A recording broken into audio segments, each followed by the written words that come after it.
Hello guys, मेरा नाम अंशुमान राजन से और मैंने आईटी दिल्ली से इंजीनियरिंग फिजिक्स में ग्रेजुएशन किया है। और आज मैं दिल्ली नॉलेज ट्रैक के initiative donate your time for nation building में क्लास 11th के फिजिक्स का चैप्टर नंबर 8 पढ़ाने वाला हूँ। और इस चैप्टर का नाम है ग्रेविटेशन। तो इस पर्टिकुलर चैप्टर में हम देखेंगे कि ग्रेविटेशन क्या होता है, सेंट्रल फोर्स प्रॉब्लम क्या होता है, angular momentum central force problem में कंजर्व क्यों होता है, और उसके अलावा केपलर्स लॉज ऑफ मोशन क्या है, ग्रेविटेशनल पोटेंशियल एनर्जी क्या होती है, और जो सैटेलाइट्स का कंसेप्ट होता है, जो जियो स्टेशनरी और पोलर सैटेलाइट्स होते हैं, तो उनके बारे में देखेंगे। तो दोस्तों, चैप्टर 8 जो है ग्रेविटेशन इस पर्टिकुलर वीडियो में कवर करते हैं। तो सबसे पहले एक प्रॉब्लम से स्टार्ट कर लेते हैं जो बहुत ही क्लासिकल प्रॉब्लम है कि ये इनफैक्ट अर्थ है और ये अर्थ के डायमीटर के अलोंग हम एक ड्रिलिंग कर दिए हैं और होल कर दिए हैं और ये अर्थ का ये सेंटर है। उसके बाद हम एक स्टोन यहाँ पे फेंके हैं और ये स्टोन क्या होगा कि जैसे अर्थ रोटेट कर रही होगी ग्रेविटेशनल फोर्स के चलते ये स्टोन एसएचएम करेगा along the diameter of the अर्थ। तो इस पर्टिकुलर स्टोन का जो मोशन होगा, जो एसएचएम होगा, वो एसएचएम कैसे होगा और फिर इसका टाइम पीरियड क्या होगा वो हम निकालेंगे। तो ग्रेविटेशन के कंसेप्ट को जब आप पढ़ लेंगे तो आपको पता होगा कि अर्थ के अंदर जो इलेक्ट्रिक फील्ड होती है उसका जो फॉर्मूला होता है वो होता है G(m)/r³। G हो गया यूनिवर्सल ग्रेविटेशनल कांस्टेंट है, M हो गया total mass of the earth, r³ हो गया जो कैपिटल R है, this is the radius of the अर्थ, और जो स्मॉल r है वो यहाँ से लेके यहाँ तक के बीच में डिस्टेंस है, ये है स्मॉल r। तो ये इलेक्ट्रिक फील्ड मैग्नेटिक फील्ड हो गया। अब इसी मैग्नेटिक फील्ड को इस बॉडी का अगर मास स्मॉल m है उससे मल्टीप्लाई कर देंगे तो ये बन जाएगा ग्रेविटेशनल फोर्स। ग्रेविटेशनल फोर्स जो होगा वो किसके बराबर होगा, वो लेट्स से हम यहाँ पे फोर्स ही लिख रहे हैं और ये एसएचएम कर रहा है तो इसीलिए ये जो फोर्स होगा ये होगा m(ω²r). r यहाँ पे जो है ये डिस्प्लेसमेंट होता है एसएचएम में, और ये जो ओमेगा है ये एंगुलर वेलोसिटी होती है एसएचएम के केस में, और ये जो होता है ये मास होता है। तो जब हम यहाँ पे इसको हम डिड्यूस करेंगे तो ये स्मॉल m और ये स्मॉल m कट जाएगा तो बचेगा मेरा G(m)r/r³ will be equal to ω²r। तो फर्दर यहाँ पे r और r कट जाएगा तो बचेगा Gm/r³ इज इक्वल टू ω²। तो omega will be equal to Gm/r³। अब जो Gm/r² होता है that is universal gravitational constant into mass of the earth by radius of earth squared, इसको हम स्मॉल g भी कहते हैं, that is acceleration due to gravity. तो इसको हम लिख सकते हैं G/r। टाइम पीरियड जो एसएचएम में होता है दैट इज इक्वल टू 2π/ω।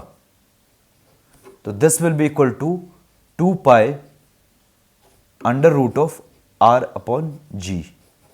तो जब इसको हम वैल्यूज पुट इन करेंगे this will be equal to 2 × 3.14 into जो रेडियस ऑफ अर्थ होता है वो 6400 किलोमीटर होता है, तो 6400 3 जीरो और बिठाएंगे तो वो मीटर में कन्वर्ट हो जाएगा अपॉन 9.81।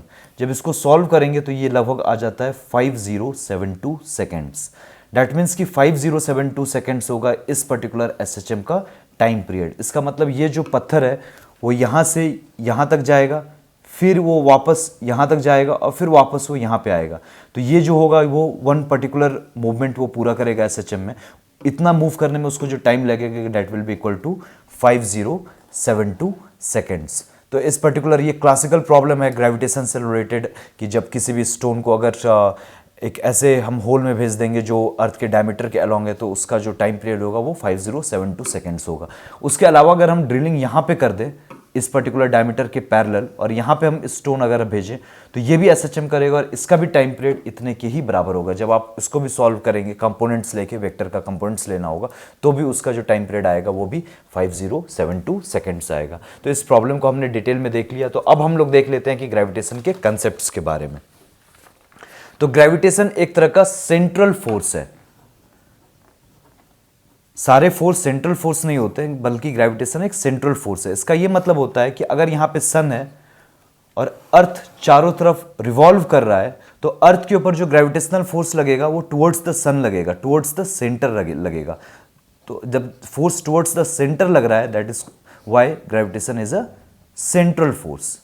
तो सेंट्रल फोर्स के केस में क्या होता है, मैंने आपको बताया था कि torque is equal to R cross F. पिछले चैप्टर जो रोटेशन डिस्कस किए थे मैंने बताया था torque is equal to R cross F, और जो फोर्स है वो रेडियस के डायरेक्शन में है तो इसको लिख सकते हैं एफ आर कैप। और जब दो वेक्टर सेम डायरेक्शन में होता है तो उनका जो क्रॉस प्रोडक्ट हो जाता है that is equal to zero. Torque zero है, that means angular momentum conserve होगा। तो इसीलिए सेंट्रल फोर्स प्रॉब्लम में एंगुलर मोमेंटम कंजर्व होता है। सेंट्रल फोर्स प्रॉब्लम में L is equal to constant. L क्या है, angular momentum. In central force problem angular momentum is conserved because torque is zero, because the force is along the radius vector towards the centre of the motion. तो अब हम लोग देख लेते हैं Kepler के लॉज ऑफ मोशन के बारे में जो सेंट्रल फोर्स प्रॉब्लम में होता है। तो जो पहला लॉ है वो ये कहता है कि अर्थ और डिफरेंट प्लैनेट्स जो होते हैं वो सन की तरफ रिवॉल्व करते हैं एक एलिप्स में, और सन जो होता है at one of the focal points होता है। एलिप्स में दो फोकल पॉइंट होता है, जैसे ये अगर एक एलिप्स है तो एक फोकल पॉइंट यहां होता है, एक फोकल पॉइंट यहां पे होता है। सन एक फोकल पॉइंट पे होता है, मान लेते हैं सन यहां पे है तो अर्थ ऐसे रोटेट करेगा। This is the first Kepler's law of motion. Second Kepler law of motion ये कहता है कि अर्थ जब यहां से यहां मूव कर रहा है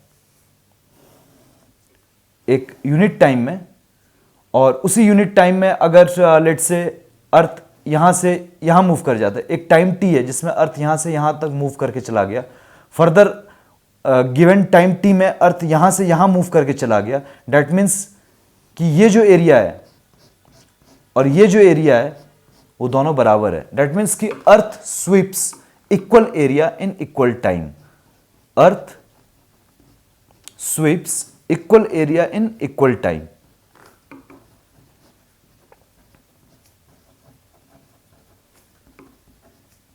एक इंपॉर्टेंट कंसेप्ट है, आप मैथमेटिकली इसको प्रूफ करेंगे तो ये भी प्रूफ हो जाएगा। एक टाइम टी में अर्थ यहां से यहां मूव कर रहा है तो वो इतना एरिया कवर कर रहा है, और जब उसी टाइम टी में अर्थ यहां से यहां मूव कर रहा है तो वो इतना एरिया कवर कर रहा है। जब अगर टाइम दोनों बराबर है तो ये दोनों एरिया भी बराबर ही होगा। यह है second Kepler's law of motion. जो थर्ड लॉ ऑफ मोशन है वो ये है कि अगर ये सन है और डिफरेंट प्लैनेट्स रिवॉल्व कर रहे होंगे डिफरेंट ऑर्बिट्स में, तो सबका टाइम पीरियड अलग अलग होगा। तो टाइम पीरियड का square is directly proportional to distance cube. तो ये अगर r1 डिस्टेंस है, ये अगर r2 डिस्टेंस है, इसका टाइम पीरियड अगर t1 है, इसका टाइम पीरियड अगर t2 है, तो t1 square by t2 square will be equal to r1 cube by r2 cube. This is the third law, third Kepler's law. तो केपलर्स लॉ के बारे में भी देख लिए। अब हम लोग देख लेते हैं जो ग्रेविटेशनल फोर्स होता है उसका फॉर्मूला क्या होता है। तो उसका एक क्लासिक फॉर्मूला होता है F is equal to minus G M M upon R square. ये बॉडी है, इसका मास है कैपिटल M, ये एक छोटी सी बॉडी है, इसका मास है स्मॉल m। दोनों के बीच में जो ग्रेविटेशनल फोर्स होगा उसका जो फॉर्मूला होगा, G एक यूनिवर्सल ग्रेविटेशनल कांस्टेंट है, m इसका मास है, स्मॉल m इसका मास है। इन दोनों के बीच में जो, इन दोनों के सेंटर ऑफ मास के बीच में जो डिस्टेंस है दैट इज स्मॉल r, यहाँ पे वो स्मॉल r स्क्वायर है। F is equal to minus G M M upon R square. Minus इसलिए क्योंकि ग्रेविटेशनल फोर्स एक अट्रैक्टिव फोर्स है, ये इस बॉडी को इस डायरेक्शन में खींचेगा और ये इस बॉडी को इस डायरेक्शन में खींचेगा, और दोनों फोर्स बराबर होगा। क्यों? क्योंकि Newton's third law of motion कहता है to every action there is equal and opposite reaction. अब हम एक्सेलरेशन ड्यू टू ग्रेविटी के बारे में देख लेते हैं। जैसे ये अर्थ है और एक स्मॉल बॉडी m है अर्थ के सरफेस पे, तो force will be equal to, केवल हम अगर माइनस साइन हटा देते हैं, केवल हम मैग्नीट्यूड की बात कर रहे हैं, तो G M M upon R square. तो बॉडी यहां पे है तो ये जो डिस्टेंस है वो अर्थ का रेडियस ही हो जाएगा, तो इसको हम कैपिटल आर भी लिख सकते हैं, G M M upon R square. और G M upon R square को हम स्मॉल जी से डिनोट करते हैं, तो ये बन जाएगा small G, where small G is equal to G M upon R square, and small G is acceleration due to gravity, जिसका वैल्यू होता है 9.81 मीटर पर second square. This is acceleration due to gravity. अब हम associated और concepts देख लेते हैं ग्रेविटेशनल पोटेंशियल एनर्जी के बारे में। तो ग्रेविटेशनल पोटेंशियल एनर्जी का जो फॉर्मूला होता है, gravitational potential energy is equal to minus G M M upon R. जैसे ये बॉडी है जिसका मास m है और दूसरी बॉडी है इसका मास स्मॉल m है और दोनों के सेंटर ऑफ मास के बीच में जो डिस्टेंस है वो स्मॉल r है, तो इन दो बॉडी के चलते जो ग्रेविटेशनल पोटेंशियल एनर्जी होगी that will be equal to minus G M M upon small r। g universal gravitational constant है, m इस बॉडी का मास है, स्मॉल m इस बॉडी का मास है और स्मॉल r इन दोनों के सेंटर ऑफ मास के बीच में डिस्टेंस है। तो this is the concept of gravitational potential energy. तो अब इसी कंसेप्ट को यूज करते हुए हम एस्केप वेलोसिटी के कंसेप्ट को समझेंगे कि ये एस्केप वेलोसिटी क्या होती है। आप देखते होंगे कि रॉकेट लॉन्च किया जाता होगा, तो हमको ये इंश्योर करना है कि जो रॉकेट अर्थ के सरफेस से लॉन्च किया जा रहा है वो परमानेंटली अर्थ के ग्रेविटेशनल फील्ड से बाहर निकल जाए।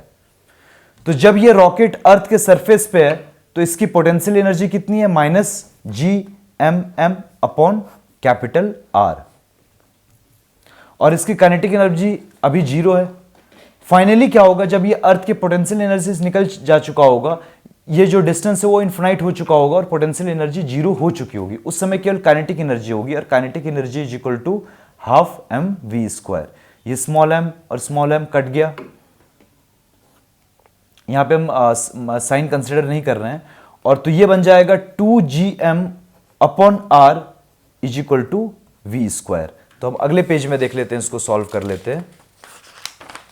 वी स्क्वायर क्या था, 2gm upon r, V square is equal to 2gm upon r। तो v square is equal to 2gm upon r square into r लिख सकते हैं, और इसको हम लोग लिखेंगे small g, this is 2gr। तो velocity is equal to under root of 2gr। तो ये जो वेलोसिटी है इसी को कहते हैं हम लोग एस्केप वेलोसिटी, और इसका फॉर्मूला होता है v is equal to under root of 2gr, where g is acceleration due to gravity and capital R is the radius of earth. जब इसमें हम वैल्यूज पुट इन करेंगे, स्मॉल g का 9.8 metre पर सेकंड स्क्वायर और capital R का 6400 kilometre, तो ये जो वेलोसिटी आती है रफली आती है 11.2 किलोमीटर पर सेकंड। जब कोई रॉकेट की इनिशियल वेलोसिटी अगर 11.2 किलोमीटर पर सेकंड हो जाएगी तो उस केस में वो रॉकेट अर्थ के सरफेस को परमानेंटली छोड़ के अर्थ के ग्रेविटेशनल फील्ड से बाहर चला जाएगा और वो अर्थ को कंप्लीटली छोड़ चुका होगा, अर्थ के ग्रेविटेशनल फील्ड के बाहर निकल चुका होगा। This is the escape velocity of earth. तो अब हम अगले कंसेप्ट के बारे में देख लेते हैं, सैटेलाइट्स के बारे में और वेटलेसनेस के बारे में। तो पहले सैटेलाइट्स के बारे में समझ लेते हैं।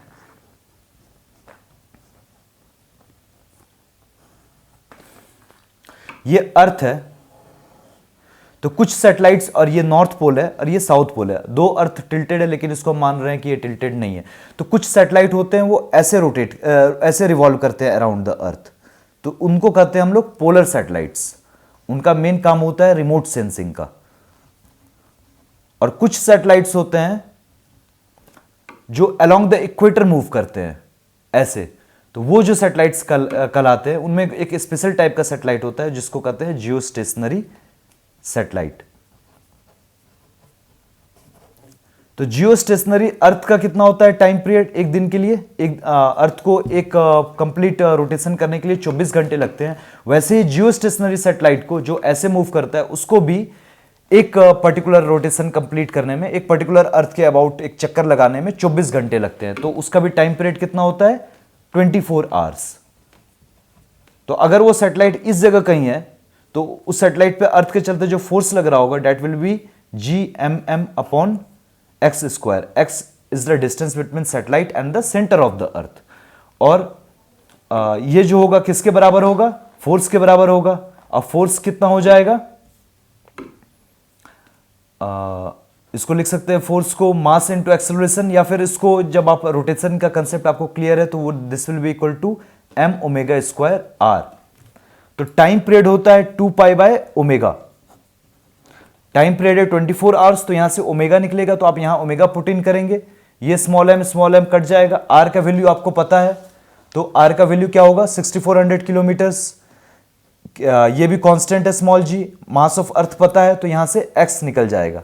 जब आप सॉल्व करेंगे तो आपको पता चलेगा कि वो सैटेलाइट्स जो होते हैं वो अर्थ के सरफेस के ऊपर 36,000 किलोमीटर के आसपास होते हैं। जब जो कोई सैटेलाइट इक्वेटर के चारों तरफ अर्थ का चक्कर काट रहा है और वो 36,000 किलोमीटर के डिस्टेंस पे है फ्रॉम द अर्थ सरफेस, तो उस केस में उसका टाइम पीरियड 24 आवर्स हो जाता है। और आप अगर किसी पॉइंट पे हैं, जैसे अर्थ घूमता है वो भी ऐसे घूमता है, तो आपको लगेगा कि वो सैटेलाइट स्टेशनरी है, अर्थ ऐसे रोटेट कर रहा है, ये सैटेलाइट भी ऐसे रोटेट कर रहा है।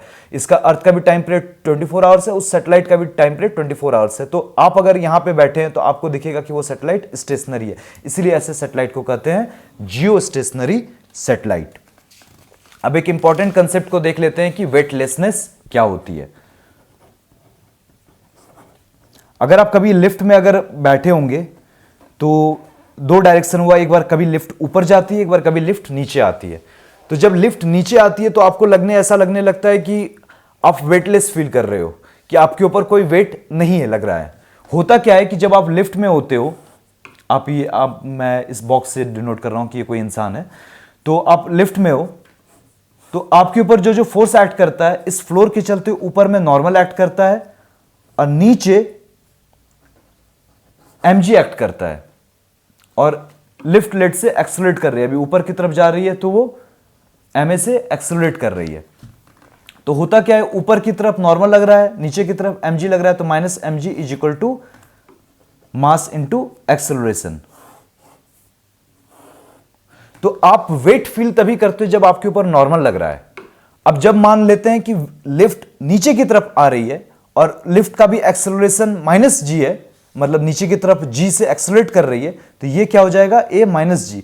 तो उस केस में क्या होगा कि n minus M G is equal to minus M G, तो नॉर्मल क्या हो जाएगा, जीरो।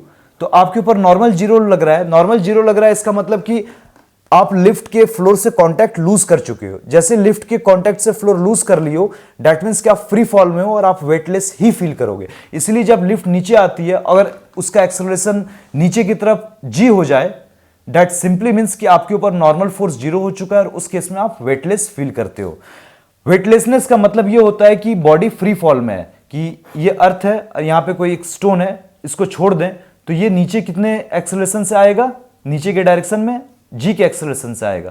तो जब बॉडी के ऊपर केवल ग्रेविटी की फोर्स एक्ट करती है तो उस केस में बॉडी क्या हो जाता है, वेटलेस। क्यों? क्योंकि उस पर नॉर्मल जीरो हो जाता है। जब भी किसी बॉडी पे केवल ग्रेविटी एक्ट करती है, that condition is known as weightlessness, and that means that particular body is under free fall. तो आपसे अगर यह सवाल पूछा जाए कि अर्थ है, अर्थ के चारों तरफ मून रिवॉल्व करता है, क्या moon is undergoing free fall towards the earth? The answer is yes, because the only force that is acting on the moon is the gravitational force of the earth.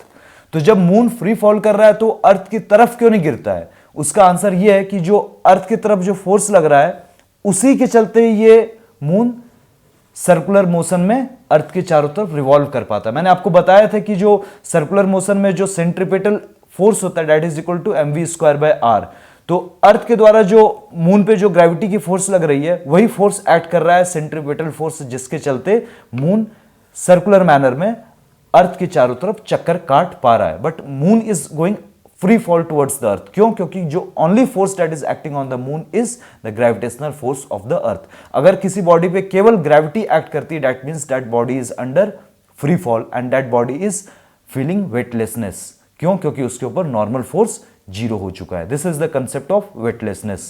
तो दोस्तों, इस particular chapter में starting में हमने देखा कि central force क्या होता है, उसमें एंगुलर मोमेंटम कंजर्व क्यों होता है, उसके अलावा केपलर लॉज क्या हैं, ग्रेविटेशन के लॉज क्या हैं, ग्रेविटेशन के केस में जो पोटेंशियल एनर्जी होती है वो क्या होती है, और उसके अलावा जो सैटेलाइट्स के कंसेप्ट होते हैं, जैसे पोलर सैटेलाइट्स क्या होते हैं, जियो स्टेशनरी सैटेलाइट्स क्या होते हैं, उसका टाइम पीरियड क्या होता है। तो ये सारे कंसेप्ट्स को हमने इस पर्टिकुलर वीडियो में देखा, और ऐसी वीडियोस को आप देखना चाहते हैं तो दिल्ली नॉलेज ट्रैक के आप डिफरेंट वीडियोस को देख सकते हैं। Thank you.